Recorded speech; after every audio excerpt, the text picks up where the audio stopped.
I'm gonna show you how to make peach cobbler with frozen peaches and 2 secret ingredients that's gonna make this the best peach cobbler you've ever tasted. I know that's a high praise to say that it's the best, but here's what makes this peach cobbler so amazing. The crust is like a little crunchy on the edges and ooey gooey in the center. The peaches are perfectly cooked through, and it has this sugary crystal topping that's one of my secret ingredients.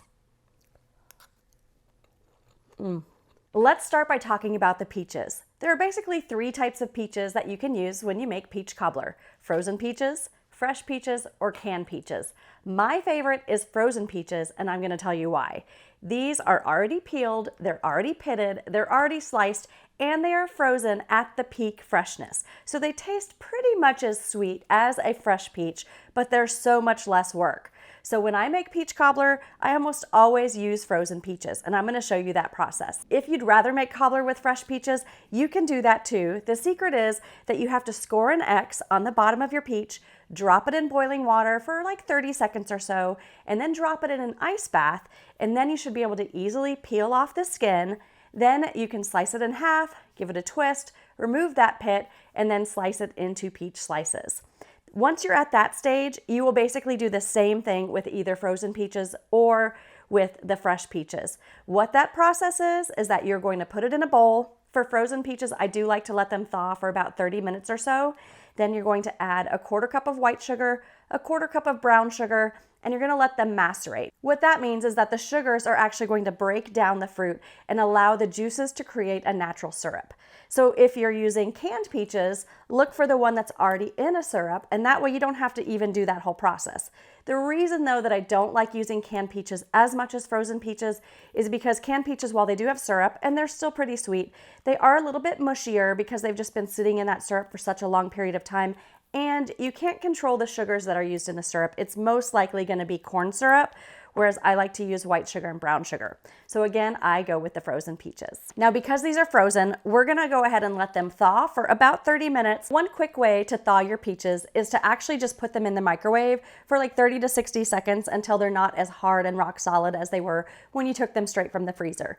You can also put them in a bowl and then put them in the refrigerator overnight, and then they'll be ready for you the next morning. Once they are thawed, you're gonna wanna go ahead and pour in 1/4 cup of white sugar and then 1/4 cup of brown sugar, and then just gently stir it to toss to coat. What you're looking for is for the fruit to start to macerate.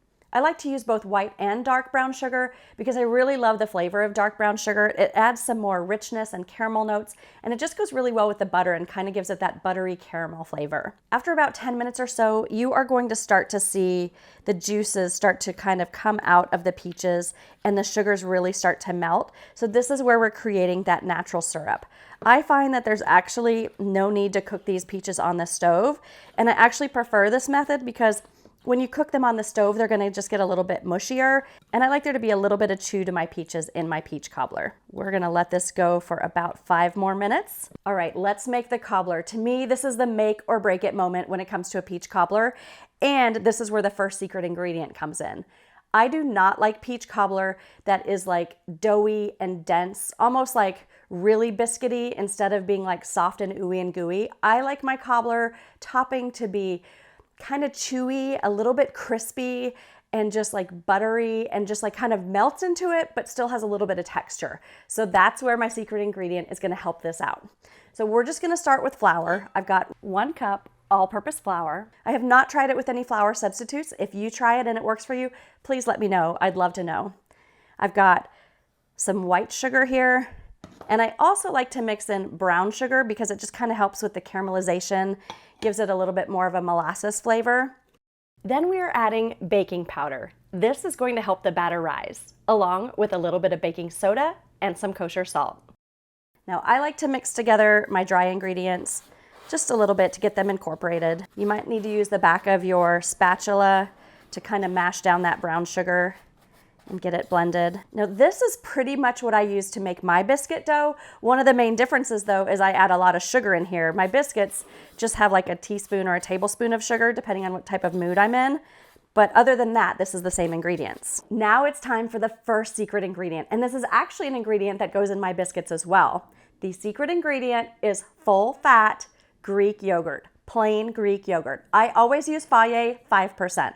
Why Greek yogurt? There are 3 primary reasons. 1, Greek yogurt has a little bit of acidity to it, just like buttermilk. Well, think of that like 5th grade science fair project where you mix vinegar with baking soda, and what happens? You get to create a volcano, like a lava project. That's what the Greek yogurt's gonna help with. A little acidity in here mixed with that baking soda that we put in here is gonna help our cobbler rise. Another advantage to using Greek yogurt is the moisture content. This is gonna keep that cobbler topping nice and moist so it doesn't get like dried out and crumbly. And the third benefit of using Greek yogurt is it's packed with protein. So even though peach cobbler isn't the most like nutritious meal or dish that you're gonna make, at least if you add a little protein to it, and healthy protein, it's gonna make it a little bit better for you. Next, not so secret, we're gonna add a bunch of butter. I've got a whole stick of butter here. It is really important that your butter is softened. I also use butter in my biscuit dough. The difference though is with my biscuit dough, I actually like my butter to be super cold and I mix it in with my hands. With this, you want the butter to be softened because we're making more of a batter instead of a dough. As you can see right now, everything is pretty thick. So we're gonna thin it out with just a 1/4 cup of milk. I like using whole milk, but I have also made this with almond milk. You can also use coconut milk. You can use flavored whole milk, like vanilla whole milk. I've done that before as well, and it just gives it a little bit extra flavor. All of those substitutes are fine. You just want it to be thoroughly mixed together. So I'm always turning up the bottom because sometimes that flour gets stuck on the bottom just like that. So if you kind of just mix it up. We are going to bake this in a 13x9 casserole dish. So I just have a stick of butter here. You can also use cooking spray, you can use vegetable shortening, whatever you like. But just go ahead and kind of grease up the sides and get a nice even coat in there. Okay, we've got our dish all greased up. Now this is probably gonna feel a little bit backwards to you. You might think add the peaches and then add the cobbler, because when you see cobbler, that topping, that like dough topping is on top. Well, you actually wanna add your dough first, your batter first, then we're gonna put the peaches on it. And remember when I talked about that rise with the Greek yogurt and the baking soda? The dough is actually gonna rise up over the peaches. It's pretty magical. So just dump the whole thing right inside here. You can also half this recipe if you wanna make a smaller batch. You can double it if you have a really big crowd that you have to feed. You can also mix things up and do things with other types of fruits. You can make like a berry cobbler, an apple cobbler, and just spread that evenly right across the bottom. That looks pretty good. Okay, the peaches have been in the sugar macerating for 10 minutes, and now look, you can actually see that we have created a syrup from all of this sugar. But we don't want this to be like runny and super liquidy in our cobbler, so now I'm gonna sprinkle in a tablespoon of cornstarch. Cornstarch is a natural thickener that's gonna make this a really luscious syrup instead of just like peach juice that's runny like and watery. So give that a nice stir to kind of mix all of that in there. You just wanna kind of see that cornstarch dissolve. And again, if we were doing this with fresh peaches, we would follow the same steps. After you prepped your fresh peaches, you would macerate it with the sugars for 10 minutes, and then you would stir in the cornstarch. You can see that our liquid is not so clear now. It is like more cloudy, and that's exactly what we want. Now that the cobbler dough is ready and the peaches are nice and syrupy, it's time to pour them right on top of the dough. We're gonna scrape out every bit of that syrup. That's why I like using these rubber spatulas. And then just gently spread it evenly over the dough. Remember, if you're using canned peaches, you would just pour the whole can, juice and all, right inside. And I know it looks weird because again, the peaches are on top, but this dough is gonna rise to the top and the peaches are gonna be buried underneath with this delicious syrup. Next, I like to add a heavy dose of cinnamon. This is just gonna give it that really beautiful flavor. I actually have 2 teaspoons here. That's how generous I go with the cinnamon.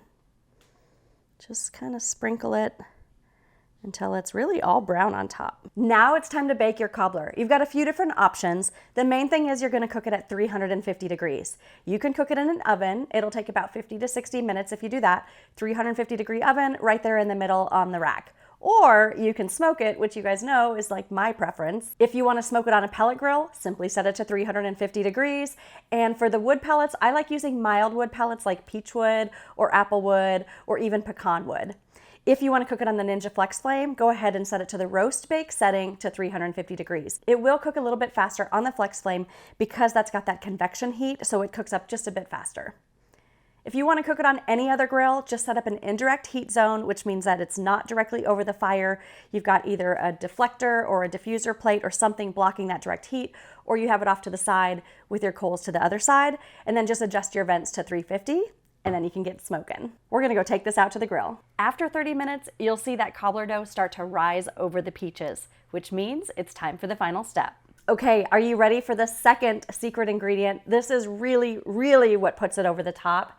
This is sparkling sugar, or sometimes called sanding sugar. It is a very coarse sugar. This is what they use in bakeries when you get like those big, beautiful muffins that are topped with that like caramelized, crispy sugar crystals on top. That's what this is. There are a lot of different brands out there. This is the brand I'm using today. This is the brand that I've had success with. I just found it on Amazon. I'll throw a link in the show notes so you guys can find it there. Now we're gonna sprinkle this on top. I really, really wanna be heavy-handed with this. It's just gonna give it that extra touch that nobody else is doing. Well, until everybody watches this video, then everybody's gonna be doing this. This right here, this is the chef's kiss. Let it cook another 15 to 30 minutes, depending on your grill or oven. You'll know it's done when it's completely golden brown and firm to the touch. All right, guys, time for the moment of truth. I've let this cool down just a bit, but it looks great. You can see the sparkles on the top. That is that secret finishing touch that you would find at bakeries, but now you're gonna find it in your own kitchen or your own backyard. Do you see how all of the cobbler, all of that dough rose to the top? You can't even see the peaches anymore.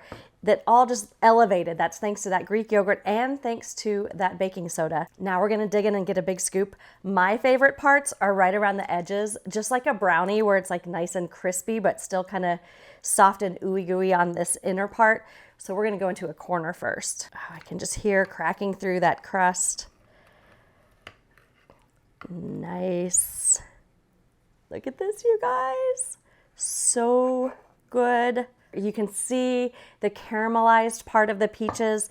That is from that brown sugar. Of course, the best way to have peach cobbler is topped with vanilla ice cream. Like, am I wrong? No. So we've got a big scoop of peach cobbler.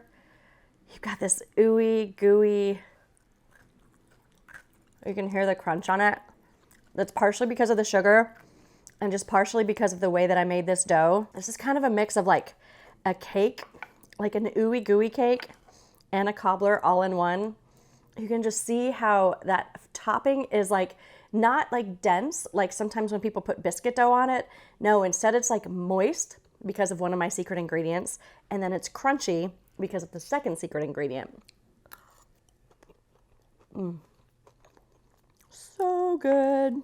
Next time you're in charge of dessert, you've got to make this recipe. Be sure to leave a comment and let me know if you try it. And don't forget to hit that subscribe button so you never miss a recipe.